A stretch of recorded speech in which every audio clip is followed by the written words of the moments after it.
Kokedama ചെടി വളർത്തലിന്റെ കലാവിരുത് വിദ്യാർത്ഥികൾക്ക് പകർന്നു നൽകുകയാണ് കോട്ടൂർ AKM ഹയർ സെക്കൻഡറി സ്കൂളിലെ NSS വളണ്ടിയർമാർ. മണ്ണിനെ പായൽ കൊണ്ട് പൊതിഞ്ഞ് ബോളുകളാക്കി അതിൽ ചെടി വെച്ച് പിടിപ്പിച്ച പൂന്തോട്ടങ്ങൾ അലങ്കരിക്കുന്ന രീതിയാണ് കൊക്കഡാമ. ഏറെ ജനപ്രിയമായി കൊണ്ടിരിക്കുന്ന കൊക്കഡാമ പ്രദർശനം പ്രിൻസിപ്പൽ അലി കടവണ്ടി ഉദ്ഘാടനം ചെയ്തു. പ്രധാനാധ്യാപിക KK സൈബുന്നീസ അധ്യക്ഷത വഹിച്ചു. കൊക്കഡാമ എന്ന ആശയത്തിന്റെ ഉത്ഭവം ജപ്പാനിൽ നിന്നാണ്. കൊക്ക എന്നാൽ പായലെന്നും ഡാമ എന്നാൽ പന്ത് എന്നാണ് അർത്ഥം. പൂന്തോട്ടങ്ങൾ അലങ്കരിക്കുന്നതിനായിട്ടാണ് ഇത്തരം പായൽ പന്തുകൾ ഉപയോഗിക്കുന്നത്. ഭൂമിയുടെ പച്ചപ്പിനെ ചേർത്ത് പിടിക്കുമ്പോൾ പരിസ്ഥിതി സൗഹാർദ്ദത്തിന്റെ നിരവധി ഗുണങ്ങൾ മനസ്സിലാക്കുന്നതിനോടൊപ്പം സസ്യപരിപാലന കലയെ വിദ്യാർത്ഥികളിലേക്ക് എത്തിക്കുകയാണ് ലക്ഷ്യം. NSS programme officer BC Jismith, VP Aman Ayub, K Absi Ibrahim, Fathima Minha, K Shahana എന്നിവർ നേതൃത്വം നൽകി.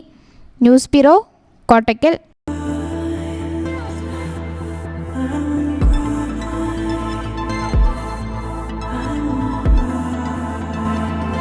Happy moments, timeless creations. Wedding collections from Kavita Gold and Diamonds.